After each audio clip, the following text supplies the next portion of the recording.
आपका हमारी आध्यात्मिक यात्रा में हार्दिक स्वागत है। आप सुन रहे हैं शिव महापुराण, जो सनातन धर्म के ही अनमोल ग्रंथों में से एक है।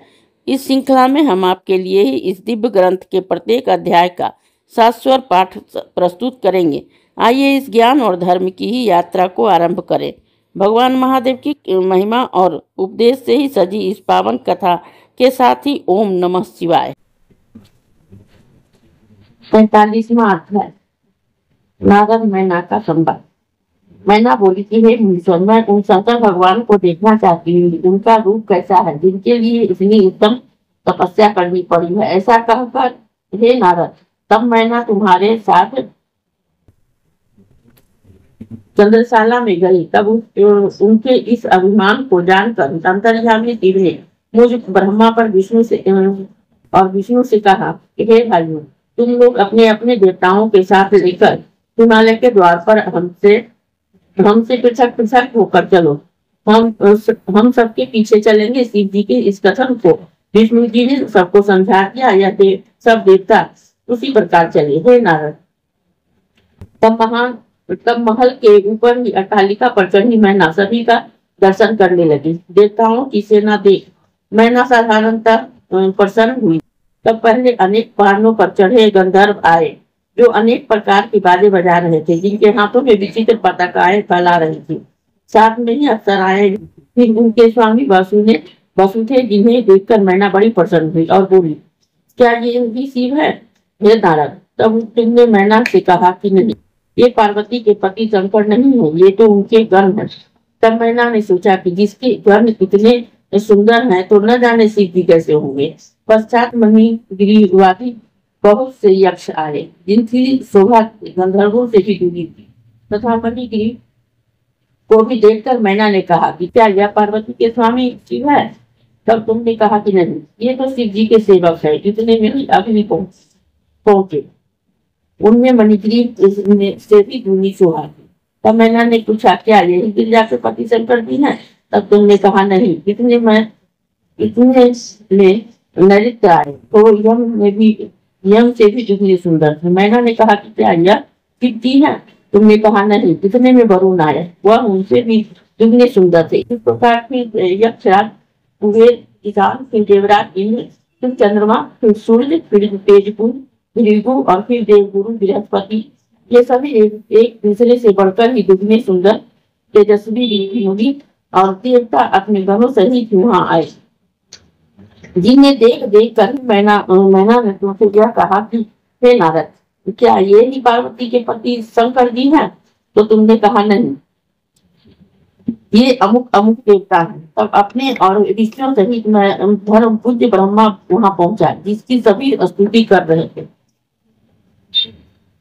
तब इस प्रकार से मुझे वहां पहुंचा देख मैना ने अत्यंत हर्षित होकर कहा, क्या पार्वती के यही पति होंगे? तब तुमने कहा नहीं।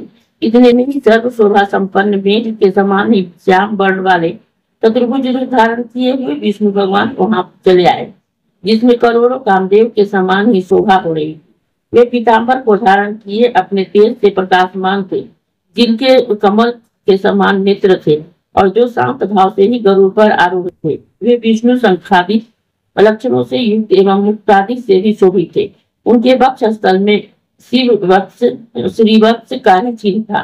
तब वे लक्ष्मी के पति भगवान विष्णु और प्रेमय शोभा से युक्त थे। तब उन्हें इस प्रकार सुंदर देखकर मैना चकित हो बोली, बड़े हर्ष से बोली कि निसंदेह पार्वती के पति शंकर भगवान के ही है। हे नारद, तब तुम कौतुकी ने मैना से ये वाक्य सुनकर ही कहा कि ये भी शिव नहीं है, किंतु ये भी विष्णु भगवान है। पार्वती को वरण करने वाले शंकर जी तो इतने भी इनसे भी कहीं बढ़कर है। मैं उनकी शोभा का वर्णन नहीं कर सकता। वे समस्त ब्रह्मांड के नायक, सर्वेश्वर और स्वयं प्रभु हैं। तब इस प्रकार से नारद के वचनों को सुनकर मैना को बड़ी प्रसन्नता हुई। उन्होंने समझ लिया कि पार्वती बड़ी भाग्यशाली है। मेरा भाग्य है कि उसको इतने महान शोभाशाली से देवताओं के नायक की प्राप्ति होगी। मैंने जब भी इस प्रकार के शब्दों में अपने भाग्य की प्रशंसा कर ही रहे थी, देव अद्भुत रूप धारण किए भगवान शंकर वहां आ गए। मैना का गर्भ नष्ट करने वाले विचित्र गण उनके साथ थे और वे अपने को माया से निर्लिप्त कर निर्विकार दिखाते हुए आए थे। तब उस भगवान शंकर को आते देखकर तुमने उन्हें प्रेम पूर्वक मैना को दिखाया कि कहा, इन्हें सुंदरी देखो, ये वही भगवान शंकर है जिनके लिए पार्वती ने तपस्या की है। यह सुनकर मैना प्रसन्न हो गई और शिव जी के अद्भुत रूप वाले गणों सहित उन्हें देखने लगी। इतने में ही शिव जी की अद्भुत सेना वहां आ पहुंची। उनके विभिन्न और विकराल अंग तथा वैसे ही सब विचित्र स्वभाव, कोई वायु रूप धारण किए पताका के समान मरमर शब्द कर रहे थे। कोई टेढ़े मुख वाले और कोई विरूपाक्ष थे।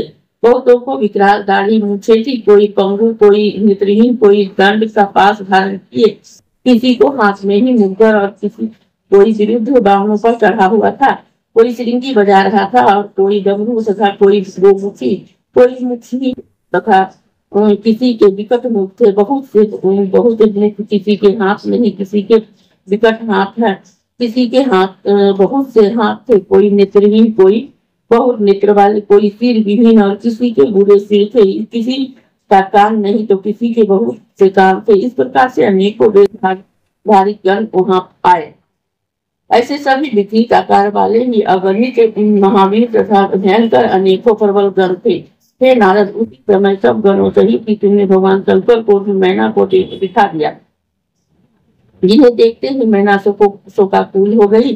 जब उन 5 मुख का 3 नेत्र वाले मूर्ति भूषित भगवान को मैना ने बैल पर चढ़े हुए देखा तो सर्वथा ही अधीर हो गई।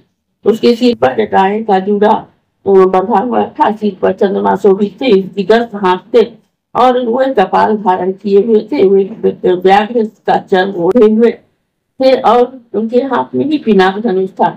तब त्रिशूल लिए हुए ऐसे विरूपाक्ष रूप बनाए तथा चर्म को ओढ़े हुए व्याकुल हृदय से शंकर जी को जब तुमने मैना को दिखाया तो इसकी व्याकुलता का सीमा न रही।